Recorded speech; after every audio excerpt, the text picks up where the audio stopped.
اپنی بیماری ہو یا کسی کی بیماری، اس کی خبر سنتے ہی انسان پر ایک عجیب سی کیفیت طاری ہوتی، ایک بدمزگی سی ہوتی ہے، ایک دکھ، ایک غم، ایک خوف، ایک ہم، ایک پریشانی سے لاحق ہو جاتی کہ اب ہوگا کیا. مثلا میں جس وقت یہ پریپیئر کر رہی تھی، پڑھ رہی تھی، تو میرا بیٹا میرے پاس آیا، کہتے میرے پیٹ میں بہت درد ہو رہی، اور میں اتنی پرسکون تھی. میں نے اسے 1-2 سجیشن دیے، ایسا کر لو، ایسا کر لو، ایسا کر لو، اور اس کے بعد میں بالکل مطمئن تھی. دنیا میں جو بھی کچھ ہوتا رہے، آپ خود پرسکون رہنا سیکھیں، اور وہ صرف اور صرف قرآن و سنت کی تعلیم ہی سے ہو سکتا ہے. تو ہر بیماری اور ہر تکلیف کی کوئی وجہ ہوتی ہے، اس سے ہمیں اپنی غلطیوں کو جاننے سمجھنے کا بھی موقع ملتا ہے، اور اللہ سبحانہ وتعالیٰ ہمیں اس کے ذریعے بہت کچھ سکھاتے ہیں اگر ہم عبرت کی نگاہ رکھیں اور واقعی ہم کچھ سبق سیکھنا چاہیں. پھر یہ کہ ہم مزید کئی چیزیں سیکھتے بھی ہیں. جب بیماری آتی ہے تو پھر آپ اس کے علاج کے لیے ڈاکٹرز کے پاس جاتے ہیں، آپ کی ملاقاتیں ایسے ایسے لوگوں سے ہوتی ہیں جو عام طور پر ممکن نہیں. مجھے اپنی بیماری کے دوران انتہائی پڑھے لکھے اور مختلف طرح کے لوگوں سے ملنے کا اتفاق ہوا.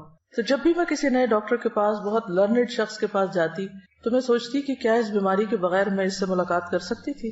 نہیں کر سکتی تھی. اس سے سیکھ سکتی تھی جو اس نے مجھے 1-on-1 بیس پر بہت سی باتیں سکھائی ہیں، نہیں سیکھ سکتی تھی. تو اس میں بھی خیر ہے، تکلیفیں تو آتی جاتی رہتی، لیکن ہر چیز کا انسان اگر مثبت پہلو سامنے رکھے تو وہی لمحے انسان کے لیے خوشگوار بھی بن جاتے ہیں. مثلا آپ کے دانت میں تکلیف ہے اور آپ 1 گھنٹے بھر کے لیے ڈینٹسٹ کے کلینک میں سٹک ہو گئے ہیں، اور اس وقت جو مشینیں آپ کے اتنے دل کے قریب چلتی ہیں اور جو آپ سب کچھ دیکھتے ہیں، اس سے دل بھی دھڑکتا ہے، خوف بھی آتا ہے، اور موت کتنی شدت کے ساتھ اور اپنی بے بسی کتنی اچھی طرح انسان کو معلوم ہو جاتی. پھر اپنی غلطیاں ایک ایک کر کے یاد آتی ہیں کہ کیا کھانا چاہیے تھا، کیا نہیں کھانا چاہیے تھا، کیسے دانت صاف کرنے چاہیے تھے، کہاں ہم سے کوتاہی ہوئی. اور پھر یہ ہے کہ مرنے کے بعد اور آخرت میں، اور انسان وہاں ایسا غور و فکر کرتا ہے کہ جو آپ اپنی مصروف روزمرہ کی زندگی میں کر ہی نہیں سکتے، کسی صورت میں نہیں کر سکتے. اسی طرح جب آپ مختلف کلینکس پہ جاتے ہیں تو بعض اوقات آپ ورسٹ کیسز دیکھتے ہیں. گھر میں رہ کے تو آپ بھی بیمار بنے ہوئے، لیکن باہر جاتے ہیں آپ دیکھتے ہیں کہ ہم سے زیادہ کس کس تکلیف اور مصیبت میں لوگ، تو اپنی تکلیف کم لگتی ہے اور شکر ادا ہوتا ہے. یعنی پھر انسان تکلیف پر شکر ادا کرنا سیکھتا ہے. اسی طرح لامتناہی فوائد ہیں، اگر آپ ان فوائد پہ غور کرنا چاہیں اور آپ ان کو جاننا چاہیں. ان سب پر غور کا فائدہ یہ ہوگا کہ آپ کے اندر ایک عجیب اطمینان اور ایک شکر کی کیفیت پیدا ہوگی اور آپ پرسکون ہو جائیں گے. آپ نے دیکھا ہوگا ایک شخص فوت ہوتا ہے تو دوسرا اس کے فوت ہونے کی خبر سن کے ہارٹ اٹیک میں فوت ہو جاتا ہے. ایسی خبریں بھی آپ نے پڑھی ہوں گی. تو چھوٹے چھوٹے غم اور تکلیفیں جو انسان پہ آتی رہتی ہیں، یہ انسان کو مضبوط بھی کرتی ہیں اور بڑی خبریں سننے کا ایک حوصلہ بھی پیدا کرتی ہیں. اور ایک نبأ عظیم بڑی خبر تو ہے ہی ہم سب کے سامنے، وہ تو مرے ہوئے کو بھی اٹھا کے کھڑا کر دے گی. وہ کون سی؟ عما یتساءلون عن النبأ العظیم. کس چیز کے بارے میں آپس میں ایک دوسرے سے باتیں کر رہے ہیں اور ڈسکشنز کر رہے ہیں؟ اس بڑی خبر کے بارے میں. الذی ہم فیہ مختلفون، جس میں ان کی آراء مختلف ہیں، ان کے اپنے بھی ڈس ایگریمنٹس ہیں. ریالٹی کو جھٹلا کے یہ نہیں کہ یہ اتفاق کر گئے. کلا سیعلمون ثم کلا سیعلمون، ہرگز نہیں، عنقریب یہ جان لیں گے کہ حقیقت کیا تھی، پھر ہرگز نہیں، ضرور یہ جان لیں گے، انہیں چل جائے گا پتا کہ اصل حقیقت کیا تھی. تو ہم سب بھی جتنا اس دن کو بلائیں، جتنا بھی ڈینائی کریں، لیکن بہت جلد ہم میں سے ہر ایک کو اس کی اصل حقیقت پتہ چل جائے گی. چھوٹی چھوٹی بیماریاں دراصل اس بڑی بیماری کی تیاری کا ایک حصہ بھی ہو سکتی. تو بہرحال بیماری انسان کے گناہوں کو بھی دور کرتی ہے، اللہ کی رضا کا بھی سبب بنتی ہے، کیونکہ منافق کو نہیں پتا ہوتا بیماری کیوں آئی اور کیوں چلی گئی، لیکن مومن جو ہے اس کے لیے بیماری میں بہت سارے سبق ہوتے ہیں. اور پھر اگر کسی کی بیماری کی خبر آپ سنتے ہیں، کسی عزیز پیارے کی، تو پھر آپ کے دل میں اگر ایک تڑپ اٹھتی کہ میں اس کے لیے کچھ کر سکوں، اس کی عادت کا آپ کے دل میں جذبہ آتا ہے، اس عادت پر کتنا زیادہ اجر ہے. اس کے بارے میں ایک حدیث آپ کے سامنے رکھوں گی. ابو اشعث کہتے ہیں کہ وہ دوپہر کے وقت مسجد دمشق کی جانب روانہ ہوئے. جامع دمشق بہت مشہور مسجد ہے، یعنی شام سیریا میں دمشق کے اندر ہی بہت بڑی، یعنی سینٹرل ماسک، اور یہ اس وقت سے ہے. راستے میں حضرت شداد بن اوس رضی اللہ عنہ سے ملاقات ہو گئی. صحابی ہیں، تو گویا دور صحابہ میں وہ مسجد آباد ہو چکی تھی. ان کے ساتھ سنابحی بھی تھے، نام ہے. میں نے پوچھا کہ اللہ تعالیٰ آپ پر رحم فرمائے، کہاں کا ارادہ ہے، کہاں جا رہے ہیں؟ انہوں نے فرمایا کہ یہاں ایک بھائی بیمار ہے، اس کی عیادت کے لیے جا رہے ہیں. چنانچہ میں بھی ان کے ساتھ چل پڑا. اچھا آپ جا رہے ہیں تو میں بھی ثواب کو معلوم. جب وہ دونوں اس کے پاس پہنچے تو اس سے پوچھا کہ کیا حال ہے. اس نے بتایا کہ میں نے اچھے حال میں صبح کی ہے. قال اصبحت بنعمت، ہیں بیمار لیکن کیا کہہ رہے ہیں؟ اصبحت بنعمت، اچھے حال میں صبح کی ہے. حضرت شداد نے فرمایا خوش ہو جاؤ، ابشر، کہ تمہارے گناہوں کا کفارہ ہو چکا اور گناہ معاف ہو چکے، کیونکہ میں نے نبی صلی اللہ علیہ وسلم کو یہ فرماتے ہوئے سنا ہے کہ اللہ تعالیٰ فرماتا ہے جب میں اپنے بندوں میں سے کسی مومن بندے کو آزماتا ہوں، یعنی اس کا امتحان لیتا ہوں، اور وہ اس آزمائش پر بھی میری تعریف کرتا ہے، اس تکلیف کے آنے پر بھی میری تعریف کرتا ہے، یہ اہم پارٹ ہے، تو جب وہ اپنے بستر سے اٹھتا ہے وہ اپنے گناہوں سے اس دن کی طرح پاک صاف ہوتا ہے جس دن اسے اس کی ماں نے جنم دیا تھا۔ اور اللہ تعالیٰ فرماتا ہے وَيَقُولُ الرَّبُّ عَزَّ وَجَلَّ أَنَا قَيَّدتُ عَبْدِي، میں نے اپنے بندے کو قید کیا۔ آپ سٹک ہو جاتے ہیں نا، قید ہو جاتے ہیں، کچھ کر نہیں پاتے، اٹھ نہیں سکتے، میں نے اپنے بندے کو قید کیا۔ وَابْتَلَيْتُهُ، اور میں نے اس کی آزمائش کی، اس کا امتحان لیا، اور اس نے کیا کیا؟ اس پر بھی شکر ادا کیا۔ یہ لکھا ہوا نہیں لیکن محذوف ہے، انڈرسٹوڈ ہے، تو اس کے لیے اب تم اجر کیا لکھو؟ وَأَجْرُ لَهُ كَمَا كُنْتُمْ تُجْرُونَ لَهُ وَهُوَ صَحِيحٌ، لہٰذا تم اس کے لیے ان تمام کاموں کا اجر و ثواب لکھو جو وہ تندرستی کی حالت میں کرتا تھا۔ آپ کے تہجد چھوٹ گئے، آپ کی تلاوت چھوٹ گئی، آپ کی خدمت خلق چھوٹ گئی جو آپ صبح صبح گھر والوں کی کرتے ہیں اٹھ کے، آپ کے بعض اوقات ایسی غنودگی ہوتی ہے آپ کے اذکار چھوٹ جاتے ہیں، اور آپ کو سب سے زیادہ تکلیف کس پہ ہو رہی ہوتی ہے بیمار ہونے کے بعد؟ میں اتنا محروم ہوں کہ سارے لوگ اتنی اتنی نیکیاں کریں، خصوصاً اگر رمضان میں ہو جائیں یا حج پہ ہو جائیں، پھر تو اور بھی برداشت نہیں ہوتا کہ یا اللہ یہ کیا ہو گیا۔ تو اس وقت اللہ سبحانہ وتعالی مہربانی کرتے ہیں جب عام بندے ساتھ چھوڑ دیتے ہیں۔ شرط ایک ہے، اور وہ کیا ہے؟ اس وقت بھی پازیٹیو رہو، اس وقت بھی اچھا ہی سوچو، اس وقت بھی اللہ کی تعریف کرو کہ یہ کسی مقصد کے بغیر نہیں آئی اور میرے گناہ دھل جائیں گے اور میرے لیے اس میں بھی فائدہ ہے، اجر و ثواب مل گیا بنا کیے بھی، اور بیماری کا اپنا ایک جو کفارہ ہوتا ہے یعنی گناہوں کی معافی وہ بھی ساتھ ہو گیا، دگنا اجر آپ نے کما لیا، یہ دوہری کمائی کر لی بیمار ہو کر۔ اور جبکہ ہم کیا سوچ رہے ہوتے ہیں کہ ہم لوزر ہیں، ہم تو کھو گئے، سب کچھ چھٹ گیا ہم سے، تو اس وقت بھی پریشان نہ ہو اور اللہ سے اچھی امید رکھیں، اچھا گمان رکھیں، تو اجر ہی اجر ہے، فائدہ ہی فائدہ ہے۔ اور یہ لفظ کتنا خوبصورت ہے کہ قیدت عبدی، بالکل آپ ایسا لگتا ہے نا قید ہو گئے، سب حرم جا رہے ہیں آپ نہیں جا سکتے، سب کھڑے ہو کے عبادت کر رہے ہیں آپ کھڑے نہیں ہو پا رہے، سب روزہ رکھے ہوئے آپ روزہ نہیں رکھ پا رہے، لیکن اللہ کے یہاں اجر لکھا جا رہا ہے۔ جب آپ گورنمنٹ جاب کرتے ہیں تو آپ کو سال میں کچھ سک لیوز ملتی اور وہ ود پے ہوتی، اسی طرح میٹرنٹی لیو بھی ود پے ہوتی، پھر کچھ ہاف پے پہ ہوتی، کچھ عرصے کے بعد وہ وداؤٹ پے ہو جاتی، اور کچھ عرصے کے بعد آپ کو جاب چھوڑنی پڑ جاتی۔ اللہ کے یہاں ایسا نہیں ہوتا، بیماری پر آپ کو ود پے لیو ملتی ہے، نماز اور کچھ نیکیوں سے جو آپ روٹین میں کر رہے ہوتے ہیں۔ ایک اور جگہ پر آتا ہے کہ بخار جہنم کے جوش سے ہے اور یہ مومن کا آگ سے حصہ ہے، ام منکم الا واردھا۔ پھر اسی طرح ایک اور حدیث میں آتا ہے بخار جو تھا نبی صلی اللہ علیہ وسلم کی خدمت میں آیا اور عرض کیا مجھے اپنے لوگوں کے پیچھے بھیجیے، تو آپ نے انصار کے پاس بھیج دیا۔ ان کے ہاں 6 دن رہا، 6 دن رات، اور ان پر بخار بہت سخت واقع ہوا، بہت زیادہ بخار آیا، ان کو بخار ان کے گھروں میں گھس گیا، تو انہوں نے آپ سے شکایت کی۔ اس پر رسول اللہ صلی اللہ علیہ وسلم نے ان کے ایک ایک گھر اور ایک ایک کمرے میں جانا شروع کر دیا اور ان کے لیے عافیت کی دعا فرمائی۔ آپ صلی اللہ علیہ وسلم جب لوٹ رہے تھے تو ایک عورت آپ کے پیچھے آئی، اس نے عرض کیا قسم اس ذات کی جس نے آپ کو حق کے ساتھ مبعوث کیا ہے، میں انصار میں سے ہوں، میرے والد بھی انصار میں سے ہیں، جیسے آپ نے انصار کے لیے دعا کی ہے میرے لیے بھی کیجیے۔ آپ نے فرمایا کیا چاہتی؟ اگر چاہو تو میں تمہارے لیے دعا کروں کہ تم بخار سے محفوظ رہو، چاہو تو برداشت کر لو اور تمہیں جنت ملے گی۔ اس نے کہا میں صبر کروں گی اور جنت کو خطرے میں نہ ڈالوں گی۔ تو کچھ لوگ ایسے ہوتے ہیں کہ جو بیماری کو بہت صبر کے ساتھ اور اجر کی نیت سے برداشت کر جاتے۔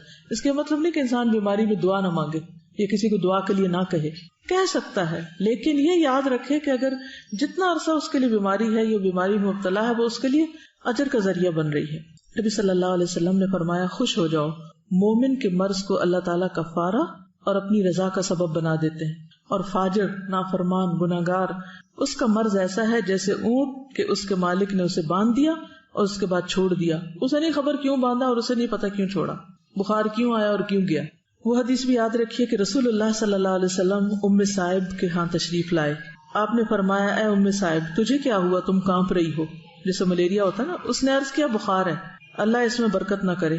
آپ نے فرمایا بخار کو برا نہ کہو، کیونکہ بخار بنی آدم کے گناہوں کو اس طرح دور کرتا ہے جس طرح بھٹی لوہے کے میل کچیل کو دور کر دیتی ہے۔ عبداللہ کہتے ہیں کہ میں رسول اللہ صلی اللہ علیہ وسلم کی خدمت میں حاضر ہوا. آپ اس وقت تیز بخار میں تھے. میں نے عرض کیا یا رسول اللہ آپ کو تیز بخار ہے؟ فرمایا ہاں مجھے تم میں سے 2 آدمیوں کے برابر بخار ہے. آپ کی بیماری عام لوگوں کے مقابلے میں دگنی ہوتی تھی کیونکہ آپ کے لیے اجر بھی زیادہ تھا. میں نے عرض کیا کہ اس سبب سے آپ کو دوہرا اجر ملے گا؟ فرمایا یہی بات ہے. جس مسلمان کو کانٹا چبھنے کی یا اس سے زیادہ کوئی تکلیف پہنچتی ہے اللہ تعالیٰ اس کے ذریعے اس کے گناہوں کو اس طرح دور کر دیتا ہے جس طرح درختوں سے پتے خزاں کے موسم میں. بخار مانگنا نہیں ہے لیکن آ جائے تو پریشان نہیں ہونا, گھبرانا نہیں, برا بلا نہیں کہنا. اور آپ کو پتا ہے کہ اس میں کئی بیماریوں سے شفا بھی ہے. جب بخار ہوتا ہے نا تو دراصل ہمارے اندر کے گندے مادے جو ہوتے ہیں وہ جل رہے ہوتے ہیں, وہ ایک کلینزنگ کا عمل ہوتا ہے. اور عام طور پر یکایک شدید قسم کی ڈوز دے کر اس کو ٹھنڈا کر دیا جاتا ہے. جو گال بلیڈر میں وہ سٹونز بنتے ہیں, ایک حکیم صاحب نے مجھے بتایا تھا کہ وہ جب بخار کے ذریعے کچھ مادے اکٹھے ہو رہے ہوتے ہیں کچھ آرگنز میں, جب ایک دم آپ ٹھنڈا کرتے ہیں تو وہی مادے سٹون بن جاتے ہیں اور پھر وہ مزید بیماریوں کا سبب بنتے ہیں. ایک اور حدیث ہے حضرت ابو سعید خدری رضی اللہ عنہ سے مروی ہے کہ ایک آدمی نے نبی صلی اللہ علیہ وسلم سے پوچھا کہ ہمیں جو بیماریاں لگتی ہیں یہ بتائیے کہ ان پر ہمارے لیے کیا ہے. نبی صلی اللہ علیہ وسلم نے فرمایا یہ بیماریاں گناہوں کا کفارہ بن جاتی ہیں. ہم سب گناہ کرتے ہیں جانے انجانے, بعض چیزوں کا تو ہمیں پتہ ہی نہیں کہ ہم غلط بھی کر رہے ہیں کیونکہ علم ہی نہیں ہوتا کہ یہ غلط ہے. کچھ عرصے بعد پتہ چلتا ہے تو توبہ استغفار شروع کرتے ہیں. یہ کیسی جہالت ہے, پتہ ہی نہیں تھا کہ یہ نہ کرنے والا کام ہے. بہرحال حضرت ابی بن کعب رضی اللہ عنہ نے عرض کیا اگرچہ بیماری چھوٹی ہی ہو, چھوٹی سی بیماری ہے کوئی, تب بھی؟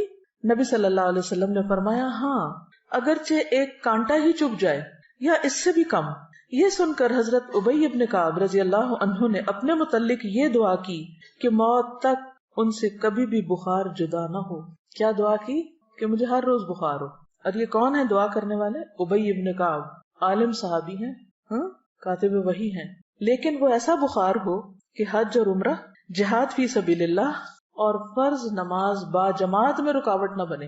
میرے یہ کام نہ چھوٹے, ویسے بے شک بخار چڑھا رہے. چنانچہ اس کے بعد انہیں جو شخص بھی ہاتھ لگاتا ان کا جسم تپتا ہوا ہی محسوس ہوتا حتیٰ کہ ان کا انتقال ہو گیا. وہ لوگ اپنے قول کے پکے تھے.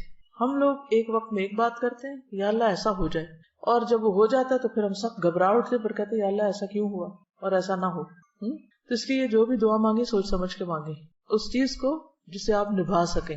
لیکن عافیت کی دعا بہرحال اللہ تعالیٰ کو بہت محبوب ہے. اپنے لیے عافیت ہی مانگے, مگر عافیت مانگنے کے باوجود بھی کچھ نہ کچھ تکلیف آ ہی جاتی ہے. اصل سبق جو سیکھنے کا ہے وہ یہ کہ جب تکلیف آ جائے تو اس وقت آپ کا رویہ کیا ہونا چاہیے. بیماری میں مومن کا رویہ, اصل چیز جو کاؤنٹ کرتی ہے وہ کیا ہے کہ ہم کسی بات یا کسی موقع پر کیسے ریئیکٹ کرتے ہیں. ہم کیا کرتے ہیں؟ لِيَبْلُوَكُمْ أَيُّكُمْ احسن عملا. اور یہ احسن عمل صرف نماز میں خشوع نہیں دیکھا جا رہا, وہ تو اپنی جگہ ہے. یہ احسن عمل ہر عمل میں احسن, ہر عمل میں اچھا رویہ. آپ دیکھیے کہ اگر اس بات پر انسان پورا اتر جائے تو جنت بھی ہے اس کے لیے, لیکن دنیا میں بھی کتنا سکون ہو جائے. ہمیں عموماً تکلیف کس چیز سے ہوتی ہے؟ لوگوں کے کن رویوں سے ہوتی ہے تکلیف؟ جو وہ چھوٹی چھوٹی بات پر آپے سے باہر ہو جاتے ہیں. کوئی بات مرضی کے خلاف ہو گئی تو اتنا نیگیٹو وے میں ریئیکٹ کیا, موڈ آف کر لیا, کئی دن تک بولنا چھوڑ دیا, سیدھے منہ بات نہ کی. اسی سے تو دل تنگ ہوتے ہیں نا, کہیں بھی اکٹھے رہنا مشکل ہو جاتا ہے لوگوں کا. تو مومن کا دل غمگین ہوتا ہے لیکن اس کا چہرہ مسکراتا ہوتا ہے. مرضی کے خلاف بھی بات ہو جائے تو کوشش کر کے مسکرائیں, ورنہ کیا ہے کہ شکوہ ہے کس سے؟ اللہ تعالیٰ سے کہ کیوں ہمیں آزمائش میں ڈالا. کیونکہ کوئی تکلیف نہیں آتی مگر اللہ کے اذن سے آتی. اس وقت ایک ایسے کردار کا مظاہرہ کریں کہ جو واقعی اللہ کا پسندیدہ کردار ہو, اور اس وقت بھی ڈائریکٹ آپ کا کنیکشن اپنے رب کے ساتھ ہو کہ میرے اللہ تو جانتا ہے نا کہ میں کس تکلیف سے گزر رہا ہوں, چاہے وہ جسمانی ہو یا روحانی ہو یا جذباتی ہو یا کچھ بھی ہو. بندوں کو سنانے کا فائدہ نہیں, وہ سمجھ ہی نہیں پاتے کہ مسئلہ کیا ہے. آپ ایڈوائس لے سکتے ہیں کسی سے, لیکن آپ لے کے دیکھیں مایوسی ہوں گے, کچھ بہت فائدہ نہیں ہوگا. تو بہتر کیا ہے, پرو ایکٹیو اپروچ اختیار کریں. مثلاً روٹین میں جیسے اب قرآن مجید آپ پڑھ رہے ہیں اس کے ساتھ ایک تعلق ہے, آپ نے دیکھا ہوگا ہر روز جواب آتا ہے کہ نہیں, جیسے جیسے حالات گزر رہے ہوتے ہیں ویسے ویسے آیات آ رہی ہوتی ہیں. یہ پرو ایکٹیو اپروچ ہے, مسائل سے نبٹنے کی ہے, ہدی للمتقین ہے, ہدایت ہے, گائیڈنس ہے آپ کے لیے. آپ کو روز کے مسئلوں کا حل پیش ہو رہا ہے. کوئی تک ہی نہیں بنتی کہ انسان پھر قرآن کو چھوڑ کے بیٹھ جائے. روٹین میں آپ اس کو پکڑے رکھیں. نبی صلی اللہ علیہ وسلم نے اپنے پیچھے کیا چھوڑا تھا جس کو پکڑ کے رکھنا ہے. ہم سب کے لیے بھی یہی کتاب ہے, اس کا ساتھ نہ چھوٹے. شفا ہی شفا ہے, مسائل کا حل ہی حل ہے. ایسا اعتدال آپ کی زندگی میں آئے گا, ایسی خوبصورتی آئے گی, ایسا حسن آئے گا کہ دنیا بھی پرسکون ہو جائے. کیونکہ غم اور پریشانی کا تعلق آپ کی اپنی ذات سے ہوتا ہے، وہ آپ کے اپنے اندر کا مسئلہ ہوتا ہے، باہر کا کام اندر کا زیادہ. اور دین ہمارا اسی اندر کے مسئلے، اسی بل کو نکالنے کی کوشش کرتا ہے، اور یہیں سے نکلتا ہے، کوئی نہیں نکال سکتا. اللہ سے بڑھ کے ہمیں کون سمجھتا ہے، ہماری نفسیات کون جانتا ہے؟ تو اللہ تعالیٰ اپنی کتاب میں ہمیں ہر چیز کے بارے میں بتاتے ہیں. پھر اس کے بعد سنت ہے، نبی صلی اللہ علیہ وسلم کی احادیث ہیں، اس سے بہت کچھ سیکھنے کو ملتا ہے. ایک اور حدیث ہے، حضرت ابو ہریرہ سے روایت ہے کہ رسول اللہ صلی اللہ علیہ وسلم نے فرمایا، اللہ تعالیٰ فرماتا ہے جب میں اپنے مومن بندے کو آزماتا ہوں اور وہ تیمارداری کرنے والوں کے سامنے میرا شکوہ نہیں کرتا، میری شکایت نہیں لگاتا، جو اس کا حال پوچھے، تو اس کو اپنی قید سے آزاد کر دیتا ہوں، بیماری سے شفا دے دیتا ہوں، اس کے پہلے گوشت کے عوض بہترین گوشت عطا کرتا ہوں، اس کے پہلے خون کے بدلے بہترین خون دیتا ہوں، اور وہ اثر نو عمل کرتا ہے. ہوتا ہے نا کہ جب بیمار ہوتا ہے انسان تو عبادات ہالٹ پہ آ جاتی ہیں، رک جاتی ہیں، ساری روٹین ڈسٹرب ہو جاتی ہے، کام چھوٹ جاتے ہیں، اور یوں لگتا ہے اب تو کبھی صحت ملنی کوئی نہیں، اب تو ہمیں اس کے ساتھ ہی جینا پڑے گا. لہذا نہ تو دوا کرتے ہیں، نہ ہی کوئی اور اپنا خیال کرتے ہیں، بس پھر ہر وقت ایک بسورا ہوا چہرہ اور ایک مریل شکل اور مریل چال کے ساتھ سب کو بیزار کرتے ہیں. اللہ پہ توکل کہاں گیا؟ تو یہ تو کبھی سوچے ہی نہ کہ ہم نے کبھی ریٹائر ہونا ہے. بیڈ پہ بھی پڑ گئے تو بھی کیا کرنا ہے؟ اگر دماغ کام کر رہا ہے نا، زبان کام کر رہی ہے، کان کام کر رہے ہیں، آنکھ کام کر رہی ہے، صرف اتنا حصہ کام کر رہا ہے، تب کے لیے بھی سوچ رہے. اللہ نہ کرے کہ کبھی ایسا ہو، لیکن کئی دفعہ ہو بھی جاتا ہے نا کچھ لوگوں کے ساتھ. تو بس زبان سے اللہ کا ذکر، نگاہوں سے غور و فکر، اور کانوں سے اچھی باتیں سننا، قرآن سنیں، اچھے لیکچر سنیں، کچھ بھی کریں. ہم سب یہ بھی کر سکتے ہیں کہ اپنی وصیت لکھ کے رکھ دیں، اپنے بچوں کو بتا دیں کہ خدا نہ خواستہ اگر مجھ پر کوئی ایسا وقت آئے تو میرے ساتھ کیا کیا جائے، کیا نہ کیا جائے. کیونکہ خدا نہ خواستہ زبان بند ہو جائے تو انسان کہہ بھی نہیں سکتا. ہاپکنس ویل چیئر پہ ہے، آنکھوں کے اشاروں سے میں نے سنا ہے کہ وہ کیسی کیسی تھیریز اس نے ایجاد کی. السلام علیکم. تھوڑے سے پہلے میں نے دیکھا تھا انٹرنیٹ پہ کہ وہ جو احمد دیدات جو اسکالر تھے بہت بڑے، جن سے موٹیویٹ ہو کے ڈاکٹر ذاکر نائک جیسے ماشاءاللہ بڑے اسکالر پیدا ہوئے، تو ان کا آخری وقت جب تھا تو وہ پیرالسس کے اٹیک میں تھے، اور ان کے صرف یہ جو فیس کا حصہ ہے، آنکھیں، یہ صرف موو ہو سکتی تھی، باقی جسم کا کوئی حصہ نہیں ہو سکتا تھا. اور کتنے دن وہ ہاسپٹل کے بیڈ پہ اس طرح رہے، اور آنکھوں کے اشارے سے اپنے جو اسسٹنٹس تھے ان کو کچھ لکھوا رہے تھے اور ان کو بتا رہے تھے کہ یہ کرو یہ کرو. اور میں دیکھ رہی تھی کہ یعنی ان کی آنکھوں سے بالکل ایسا نہیں لگ رہا تھا کہ ان کے اوپر اتنی بڑی بیماری جو ہے وہ طاری ہے، اور وہ یعنی پورے سوچ اور فہم کے ساتھ ان کو وہ انسٹرکشنز. تو کبھی بھی مایوسی اور شیطان کو پاس نہ پٹکنے دیں کہ آپ کچھ کریں نہ، بس بیکاری نہیں آنے دینی اپنے پاس، حالات کچھ بھی ہوں. دیکھیں اگر انسان نیت کر لیتا تو اللہ پورا کرا دیتا ہے نا. کچھ سچویشنز کو آپ اوائڈ نہیں کر سکتے، آپ کی زندگی کے ساتھ بند گئی ہیں، آپ کی تقدیر کا حصہ ہے. تو پھر بھی دیکھا یہ جائے گا کہ آپ نے ان حالات میں رہ کے کیا کیا. ٹھیک ہے، تو بہرحال بیماری کا شکوہ نہیں کرنا، واویلا نہیں کرنا، دوسروں کو بیزار نہیں کرنا، اس کو اپنے اوپر طاری نہیں کر لینا. تو انشاءاللہ آپ دیکھیں کہ ایک تو اس کی انٹینسٹی کم ہوگی، دوسرے یہ کہ آپ کے آس پاس کے لوگ آپ کے پاس رہنا چاہیں گے، بھاگیں گے نہیں آپ سے. ورنہ ہوتا ہی ہے نا کہ جو بندہ تنگ کر مارے تو سب ادھر ادھر ہو جاتے ہیں. پھر یہ ہے کہ آپ کچھ پروڈکٹیو پازیٹیو کام میں اپنی انرجی لگائیں، کیونکہ رونے کے لیے بھی انرجی چاہیے ہوتی ہے نا، اور چیخنے کے لیے بھی، اور غصے کے لیے بھی، اور سب اوٹ پٹانگ حرکتوں کے لیے انرجی چاہیے ہوتی. جب آپ کی ساری انرجی وہاں لگ جاتی ہے تو پھر جب اچھا کام کرنے کا وقت آتا ہے پھر آپ تھک کے سو جاتے ہیں. اپنی ساری انرجی کو چینلائز کرنا ہے، پازیٹیو وے میں یوز کرنا ہے. پھر ایک اور حدیث ہے، حضرت ابو امامہ سے روایت ہے کہ نبی صلی اللہ علیہ وسلم نے فرمایا، جس بندے کو بھی بیماری سے پچھاڑ دیا گیا، پیرالائز ہو گیا کسی بھی طرح، یا پڑ گیا ہے بیڈ پہ، تو اللہ تعالیٰ اسے جب بیماری سے اٹھاتا ہے تو وہ پاک ہوتا ہے، یعنی اس کے گناہوں کا کفارہ ہو چکا ہوتا ہے. پھر آپ دیکھیے ایک اور حدیث ہے، نبی صلی اللہ علیہ وسلم جب مدینہ تشریف لے گئے تو مدینہ کی زمین جو تھی وہ وبائی زمین تھی. پورے عرب میں سب سے زیادہ وبائیں جو تھی وہ مدینہ میں ہوتی تھی، ارض الوبا تھی. جب صحابہ وہاں پر گئے تو بیمار پڑ گئے، ایک ایک کو بخار، اور حضرت ابو بکر کی حالت یہ ہو گئی تھی کہ ان کو لگتا تھا کہ جیسے بس اب دنیا سے رخصت ہونے والے ہیں، اتنے شدید بیمار ہو گئے تھے وہ بھی. حضرت بلال کے بارے میں آتا ہے اور بھی صحابہ.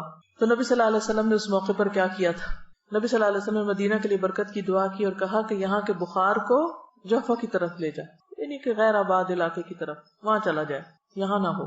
تو اس کے بعد مدینہ وباؤں سے خالی ہو گیا.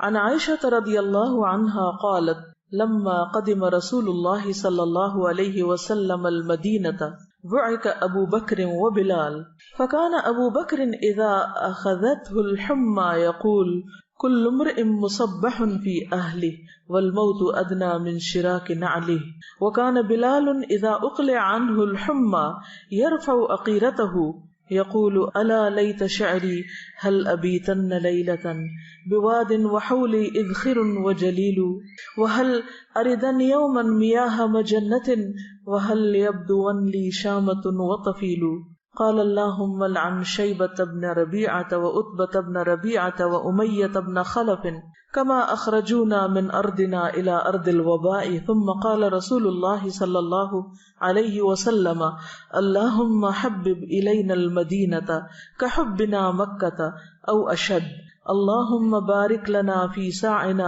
وفي مدنا وصححها لنا وانقل حماها إلى الجحفة قالت وقدمنا المدينة وهي أوبأ أرض الله قالت فكان بطحان يجري نجلا تعني ماء آجنا. بخاری. حضرت عائشہ فرماتی ہیں جب اللہ کے رسول صلی اللہ علیہ وسلم مدینہ تشریف لائے تو ابو بکر صدیق رضی اللہ تعالیٰ عنہ اور حضرت بلال رضی اللہ تعالیٰ عنہ کو بخار آ گیا. پھر ابو بکر کو جب بخار چڑھتا تو وہ یہ شعر پڑھتے گھر میں اپنے صبح کرتا ہے ہر ایک فرد بشر، یعنی ہر شخص اپنے گھر میں صبح کرتا ہے اور موت اس کی جوتی کے تسمے سے بھی نزدیک تر ہوتی ہے. یعنی وہ اپنے آپ کو کیا سمجھتے کہ اب موت میرے بہت قریب ہے. یعنی کہ یہ پڑھنے کا مطلب کیا تھا کہ اب میں نہیں بچتا. کبھی آپ کے ساتھ ایسا ہوا کہ آپ کو بخار ہو یا کوئی بیماری لگے اور آپ سوچیں کہ اب تو میں مر ہی جاؤں؟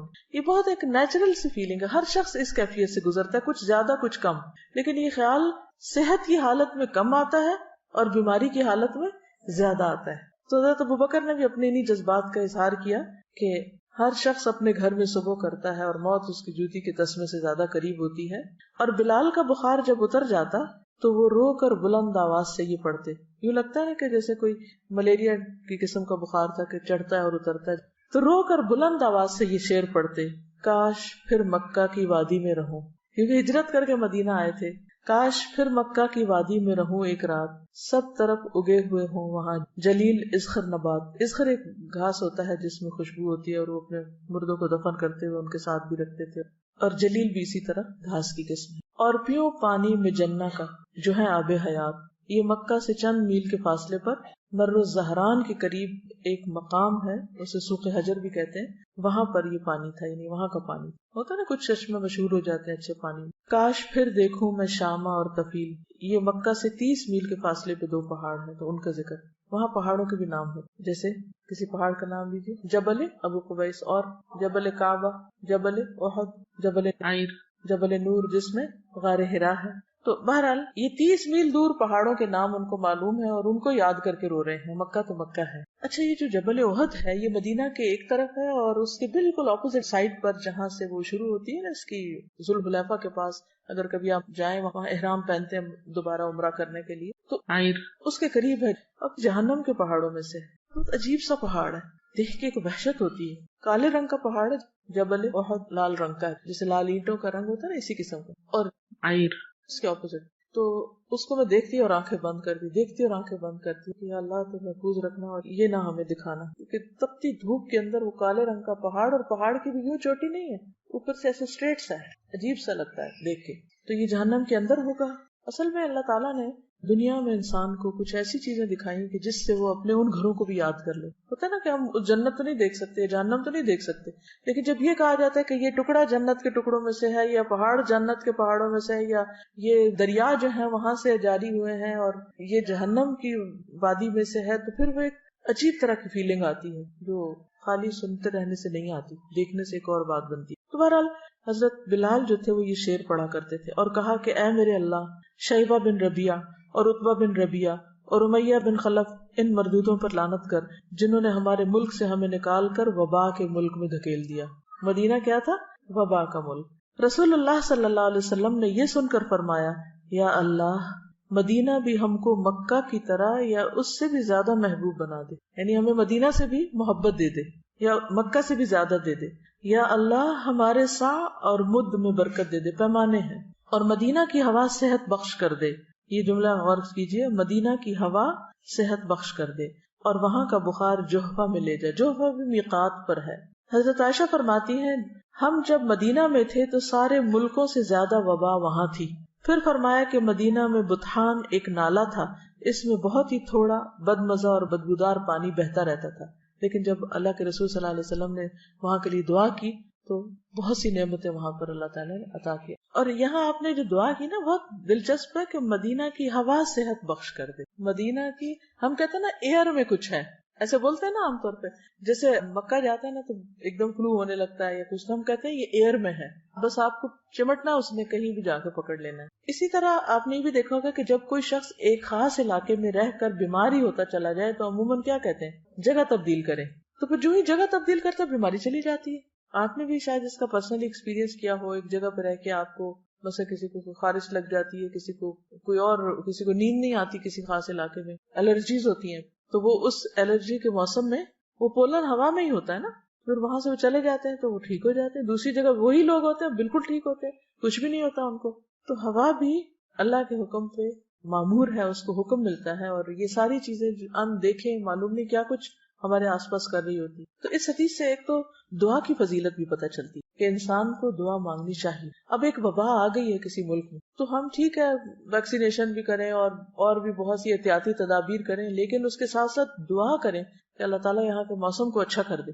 سردیوں میں جب عموماً فلو اور کھانسی اور خشک کھانسی تو ہم کیا کہتے ہیں، سب کیا ہے، بارش نہیں ہوئی نا، تو یہ سب بیماریاں ہیں. تو بچپن میں سمجھ نہیں آتی کہ بارش سے بیماری کا کیا تعلق ہے. تو بڑے بزرگ یہی کہہ رہے ہوتے ہیں نا، اس دفعہ بارش نہیں ہوئی تو یہ اور یہ مسئلے ہو گئے، بہت زیادہ چیز پھیل گئی ہے. تو بارش بھی پاک کرتی ہے موسم کو. کس کو صاف کرتی ہے زیادہ؟ ہوائی کو صاف کرتی ہے، جس کو ہم اپنے پانی سے نہیں صاف کر سکتے. دوسری حدیث ہے، یہ بھی بخاری کی. عبداللہ بن عباس سے روایت ہے کہ عمر بن خطاب عوام کے حالات سے باخبر ہونے کے لیے شام کی طرف روانہ ہوئے. کون سی جگہ ہے شام؟ اس میں فلسطین، شام، اردن، یہ سب کچھ شامل تھا.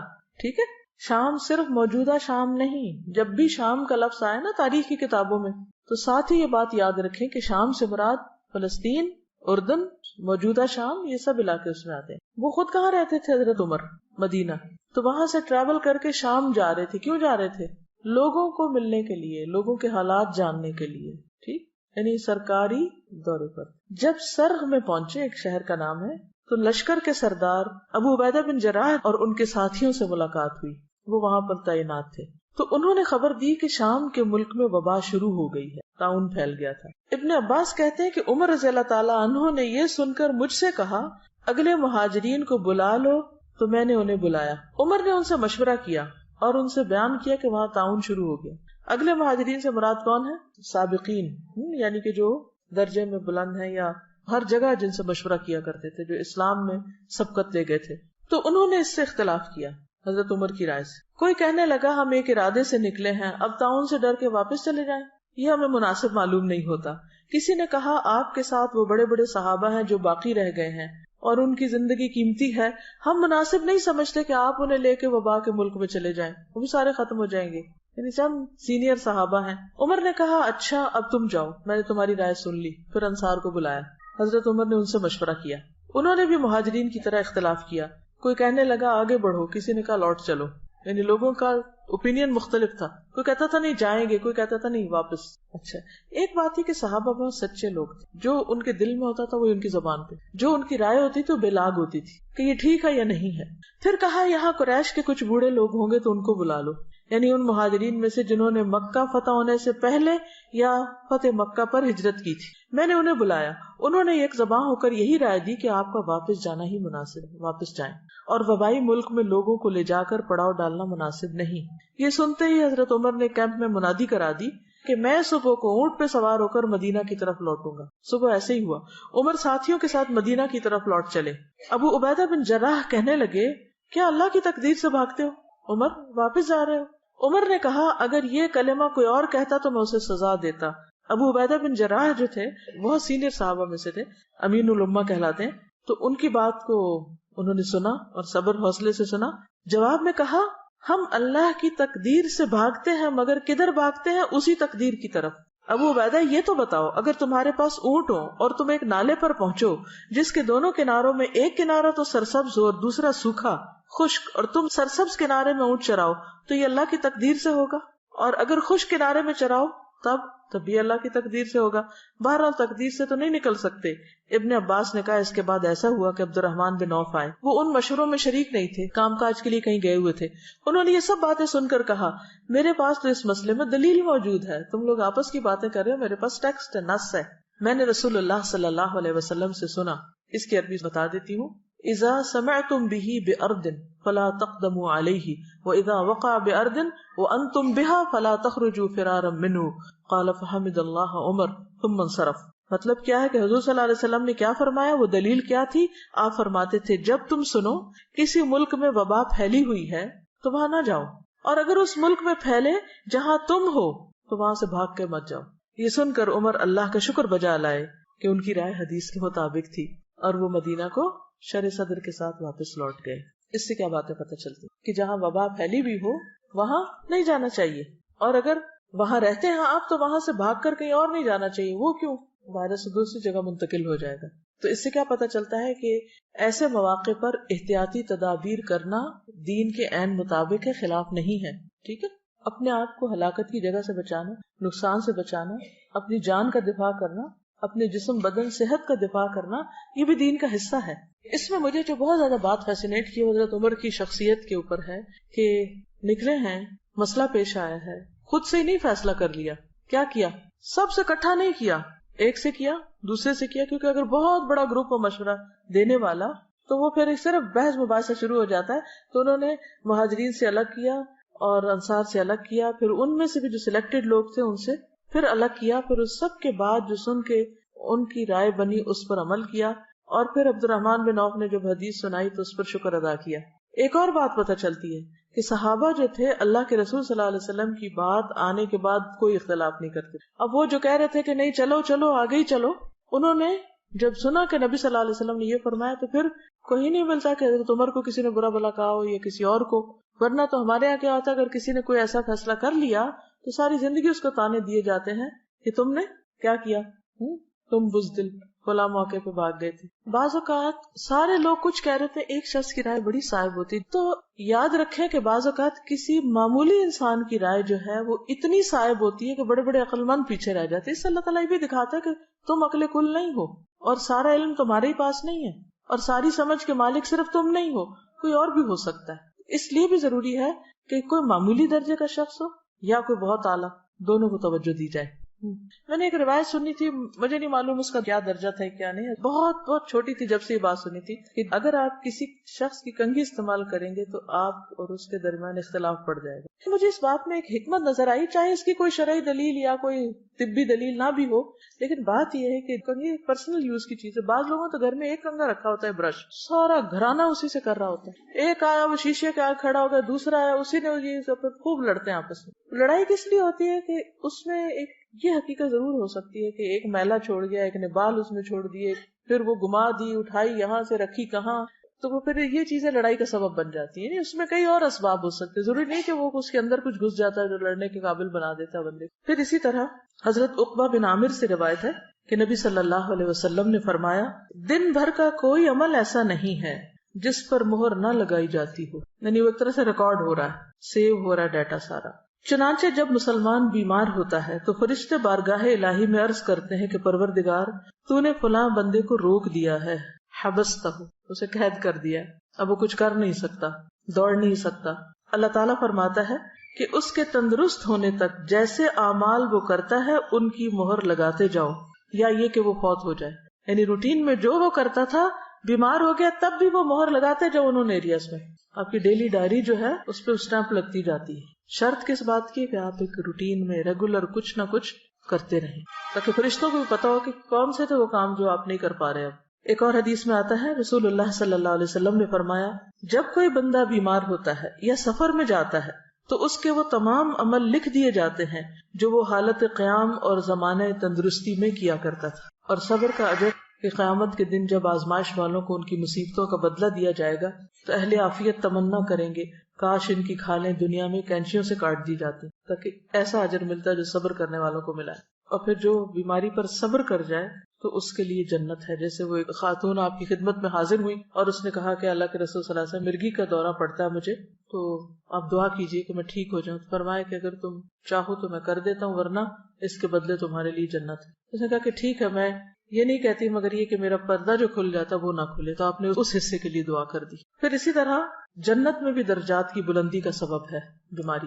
محمد بن خالد اپنے دادا سے، جنہیں نبی کریم صلی اللہ علیہ وسلم کی صحبت کا شرف حاصل تھا، یعنی صحابی تھے، وہ نقل کرتے ہیں کہ ایک دن وہ اپنے کسی مسلمان بھائی سے ملاقات کے ارادے سے نکلے عیادت کے لیے. راستے میں ان کی بیماری کا پتہ چلا تو ان کے پاس پہنچ کر کہا کہ میں آپ کے پاس ملاقات کے لیے، عیادت کے لیے اور خوشخبری دینے کے لیے آیا ہوں. 3 کام: ملاقات، عیادت اور خوشخبری سنانے آیا. اس نے پوچھا یہ ساری چیزیں ایک جگہ کیسے جمع ہو گئی؟ انہوں نے جواب دیا کہ میں جس وقت نکلا تھا اس وقت آپ سے ملاقات کا ارادہ تھا، بس ملنے آ رہا تھا. راستے میں آپ کی بیماری کی خبر سنی تو عیادت کی نیت بھی کر لی. اور رہی خوشخبری تو وہ یہ ہے کہ میں نے نبی صلی اللہ علیہ وسلم کو یہ فرماتے ہوئے سنا ہے کہ جب اللہ کے ہاں کسی بندے کا مقام اور مرتبہ اس درجے سے آگے بڑھ جاتا ہے جہاں تک اس کا عمل نہیں پہنچتا، تو اللہ تعالیٰ اسے جسمانی، مالی یا اولاد کی طرف سے کسی آزمائش میں مبتلا کر دیتا ہے، پھر اسے اس پر صبر بھی عطا کر دیتا ہے، یہاں تک کہ وہ اس درجے تک جا پہنچتا ہے جو اس کے لیے طے ہو چکا ہوتا ہے. یعنی آپ ہر وقت جنت الفردوس مانگتے ہیں، روتے ہیں کہ یہ کرنا تھا کر نہیں پائے.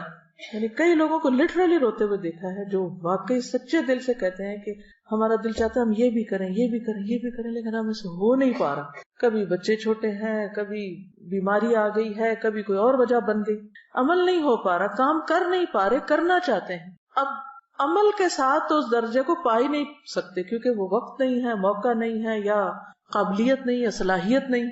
اب یہ گیپ ہے، ابھی کچھ قدم باقی ہیں، تو اللہ تعالیٰ کیا کرتے ہیں؟ کوئی آزمائش بھیج دیتے ہیں، بندہ اس پہ صبر کر جاتا ہے. اس آزمائش کی وجہ سے وہ فاسٹ لفٹ پہ بیٹھ کے اوپر چلا جاتا ہے. قرآن